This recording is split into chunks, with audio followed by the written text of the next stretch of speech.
del Valle del Conlara y la Sierra de los Comechingones. Es fundador del Museo Aborigen Histórico Arqueológico de Villa Mercedes y autor de publicaciones como Vida de Fortines, Hombres de Fronteras, Comandante Ciriaco Barzola y Reminiscencias. Ha desarrollado proyectos para la puesta en valor histórico y religioso de la región, incluyendo iniciativas vinculadas al Camino Real, la historia de la Iglesia de los Navarros y la Capilla San Antonio. Hoy nos presenta su trabajo titulado El Morro, cuna del Teniente Coronel Ciriaco Barzola, 1847-1894. Recibimos al señor Jorge Roldán.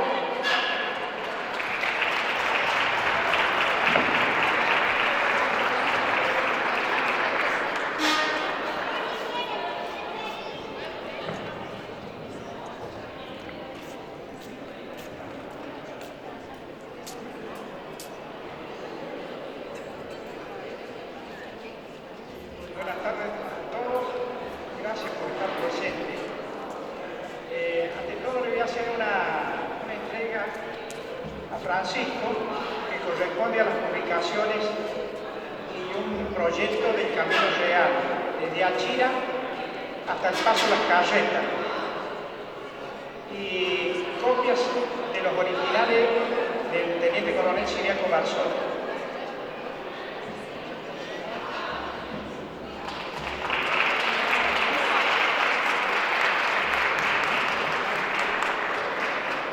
Bueno, lo importante de quien voy a hablar es de la carrera que ha tenido el Teniente Coronel Ciriaco Barzola, y lo más importante es que ha nacido acá en el Morro, en 1847.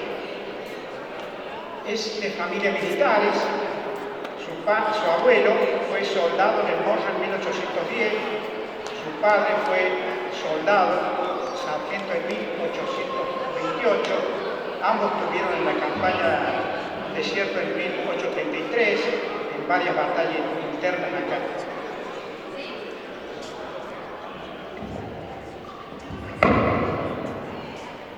Por favor, le voy a pedir un poquito de silencio allá al fondo, así se escucha bien, porque es muy interesante el tema que están tratando por el rol. Gracias. Bueno, como le estaba diciendo,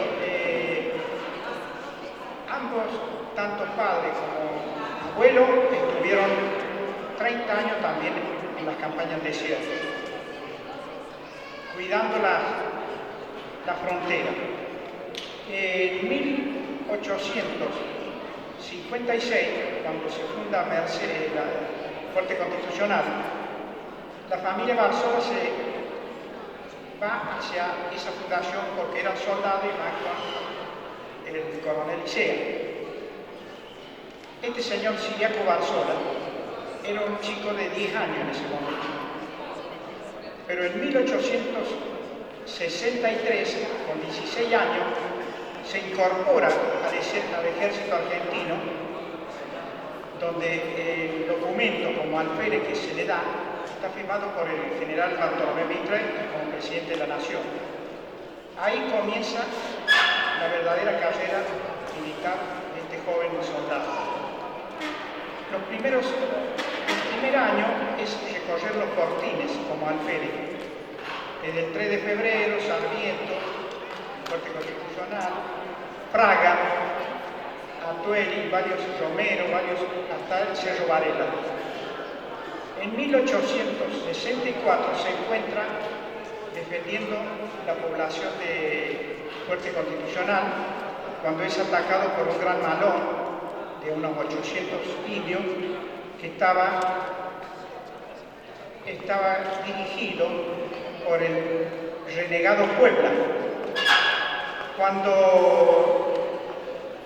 entran a la ciudad, al pueblo de Mercedes, se encuentra que estaba muy bien defendido por todos los soldados que estaban bajo las órdenes del coronel Licea. Entre estos estaba el alférez Barzola, Ciriaco Barzola. En ese evento que hay, que era tan grande porque era un frente más o menos de 300 metros, con unos 800 soldados, era imposible saber a quién apuntar. Entonces, cuando ya estaban cerca, da la orden de disparo. La mayoría de los soldados tenían armas de fuego y el resto de los civiles se defendía, algunos con armas de fuego y otros no podían. Habían puesto carros, algunos elementos como para que no pasaran lo mismo. En ese evento muere el renegado Puebla, en ese evento. El combate sigue porque ningún indio se dio cuenta de que había muerto este que lo conducía a ellos. ¿Qué pasó? Siguió una hora y media, hubo bajas de ambos lados hasta que se retiraron. En ese momento que se retiraron, hasta nunca más hubo un malón menos de esa cantidad en Villa Mercedes, o sea, en el fuerte Constitucional. Bueno, después al otro día pasó a continuar la vida que le correspondía como soldado o como oficial, cuidando los fortines, ese era el recorrido que hacían ellos. En 1867, se encuentra que tiene que estar en el combate de San Ignacio. Se habían levantado Juan Sá contra el gobierno nacional, se encontraba en San Luis. Entonces toma parte del ejército y se viene a tomar Mercedes. Como esto ya había sido comunicado, se había avisado al general Redondo, que se encontraba en la zona del Río Cuarto, parte de la frontera, inmediatamente se viene para acá, pero le avisa a Isea que use toda la fuerza que tiene para dirigirse hacia San Ignacio y tratar de frenar a Juan Sá, que venía con el ejército, lo más lejos posible del fuerte Constitucional. El encuentro es en la zona de San Ignacio, por eso se llama el combate de San Ignacio. Ahí se encuentran las fuerzas opositoras al gobierno de Juan Sá como la defensora a la orden del coronel Isea, que ya estaba cercano, llegando con los refuerzos el general Arredondo. Se arma el combate, pero ocurre algo inesperado. En el momento que hay un enfrentamiento de una de las segundas líneas, a la derecha venía el alférez Barzola, Jacob Barzola, y a la derecha, por el otro mando, venía el coronel Isea. Al medio, los soldados se frenan en ese momento del enfrentamiento y tienden a huir, regresando. ¿Qué pasa? Isea lo primero que hace es gritarle que regresen, con otras palabras, que regresen. No regresaron. Entonces, el alférez Siniesco Barzola toma una decisión, entre comillas, heroica, se podría decir. Con el sable en mano sale detrás de esos soldados que abandonaban el campo de batalla y, como él le dice después, cuando regresa a su madre, que había tenido que guasquear con el sable a los soldados por el lomo. Esa es la palabra que él había empleado. Algunos regresaron, otros se dieron a la fuga, no pudieron. Bueno, el combate siguió. Fue un combate bastante importante, duró aproximadamente 4 horas. Cuando finaliza el combate, entre comillas, finaliza, cuando viene la noche. Cuando llega la noche, se retiran a un lado, uno hacia el oeste, y se dedican a hacer grupos. Ya estaba Redondo en ese momento, hacer grupos para ir a colaborar y salvar a los soldados que estaban heridos. Toda la noche trayendo soldados heridos para que sean curados, como dijo un expositor hace rato, un médico y 5 o 6 curanderos. Era terrible lo que ocurrió esa noche, cuenta Jacob Barzola, terrible. Traen acá, y bueno, al otro día, cuando amanece, se encuentran con que la fuerzas de Juan Sá se habían retirado hacia San Luis. Entonces había abandonado el lugar de batalla, quedando como ganador, también en Regalilla, Isea, y Arrelón, que era el jefe. Bueno, después se encuentran con todos los soldados heridos, los tienen que transportar al fuerte constitucional, y cuando regresan después de un par de días, se encuentran con que tienen que continuar la vida normal. Ya era teniente, lo asciende era teniente después, a seguir continuando los pasajes que tenía. Durante 3 años hace ese trabajo, desde el 3 de febrero, todos los cortines que había, que eran ranchos, no eran cortines. Hace un rato puso el ingeniero sí, qué es lo que eran los cortines, apareció ahí en pantalla. Eran empalizadas como un rancho, no había muebles, no existía nada. 4 patas de madera y un cuero servía para dormir nada más. Hasta el Cerro Varela, ese era el recorrido que hacía, y después se dirigían a veces un poco al sur. Esos 3 años recorría todo lo que hace a esta zona de frontera. La frontera no era una línea imaginaria, ni era el río Quinto. La frontera comenzaba en el norte de Buenos Aires, cruzaba por el sur de Santa Fe, sur de Córdoba, el norte de Buenos Aires y el centro de la provincia de San Luis. Antes de llegar a San Luis, giraba a la izquierda y iba hasta el Cerro Varela. Toda esa zona era de cortines. Pero el ancho que tenía en la zona del Cerro Varela era unas 15 leguas hasta San Luis. De Villa Mercedes al Morro, que es el ancho de la frontera, eran unos 8 a 10 leguas. Si vamos más adelante hacia San Pacho, hacia el 3 de febrero o el Sarmiento, era también otras 8 leguas. Ese era el ancho de la frontera. Más ancho era la zona de Buenos Aires. Bueno, así estuvo hasta 1872. En 1872, por un pedido del general Victorica, estaba a cargo de la frontera del norte de Buenos Aires, en el fuerte Lavalle, pide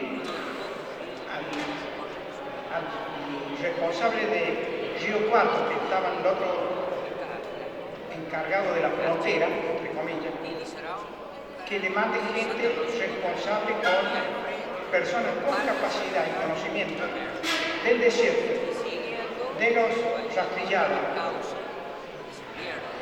de los lugares donde hay agua, donde hubiese laguna y pasto por los animales, y con capacidad de mando en la pelea con los ladrones.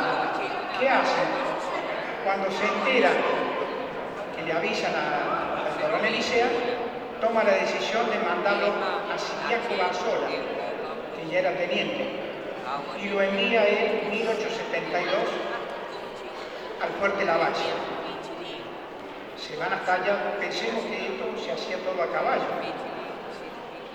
Se va al fuerte Lavalle y se queda allá 3 años, bajo las órdenes del general Victorica, recorriendo toda esa zona, e inclusive recorriendo hacia el desierto, hacia donde estaban en los lugares de poder del aborigen, de los indios, por la gran cantidad de marrones que tenía Buenos Aires. Por eso había pedido esa ayuda.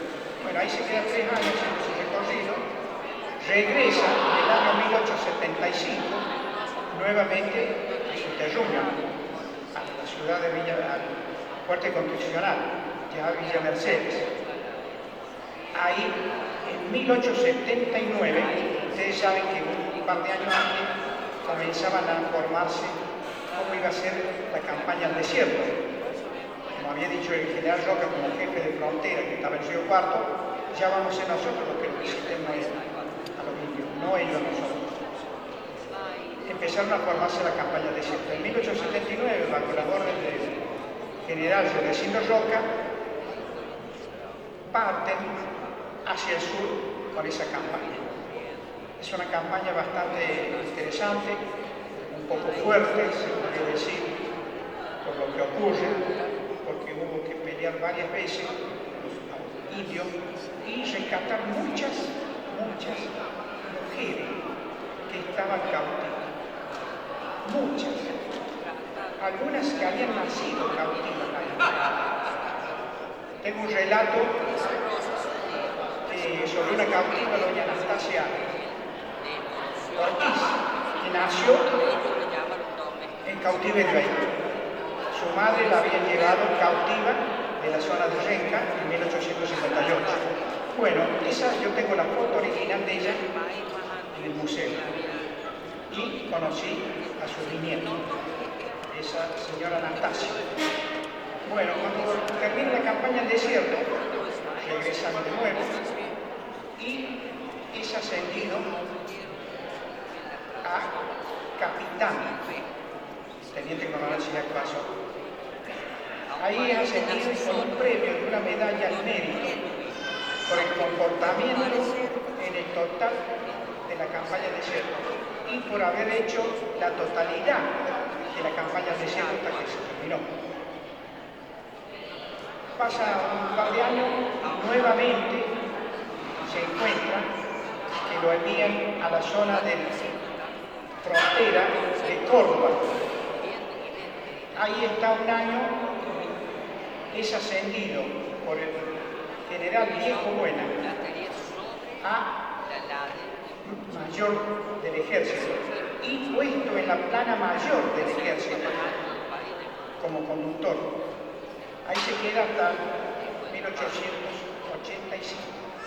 1885 regresa de nuevo al fuerte constitucional y a Villa Mercedes y continúa visitando los fortines. Yo digo que en esa época, hoy diríamos, anda haciendo docencia, porque andaba enseñando cómo defenderse de los malos. Bueno, pero ya había terminado, entonces en una forma decía hacía docencia en todos los fortines. En 1888 nuevamente tiene que viajar a Buenos Aires, ya por razones de salud. Ahí se queda un año, regresa de nuevo a su pago y en 1892 es ascendido a teniente coronel don Ciriaco Barzola. Con ese grado siguió haciendo esa función. Pero por desgracia, este hombre después de 30 años, había nacido en 1847, en 1893 tenía 46 años, el 26 de enero de 1893 fallece a los 46 años, con 30 años al servicio de la patria. Voy a hacer un pequeño paréntesis de los familiares de él, de 1810 a 1828, estuvieron con el general San Martín en 1818, acá en el Morro, cuando se les rompe el carro, que le llamaban el carro, no viajaban, andaban en caballo, pero se les rompe el carro. En ese inconveniente que él tiene con el carro, que no llega con el carro roto, él se viene a caballo, el carro queda a unas leguas y vienen más tarde. El carro lo ponen a arreglar con un señor Aurelio. El señor Aurelio era un herrero que había acá en el Morro y él se iba a encargar de arreglar el carro que tenía roto, la banda de hierro que llevaba, la rueda. Para todo esto había también un soldado que sabía de carpintería. Eso lo solucionaron y al otro día estaba. Acá hay una contradicción con algunos datos. Dicen que se le entregó al general San Martín terminado, otros dicen que sí, pero no viajó en el carro, porque él había pedido por carta que haya una copia. Yo le traigo otra porque tengo la copia del original fotocopia de la que está en el Museo de Rosario, de la carta San Martín, acá una copia, esa la hizo ese día acá y pidió a Dupuy, al gobernador Dupuy, que le mandara y le solucionara el problema de continuar. Porque ustedes recuerden que venía de Buenos Aires muy ilusionado porque le habían dado el peso fuerte para poder seguir la campaña. Y cuando llegó a Mendoza después se encontró que eran 500. Bueno, ese era uno de los detalles.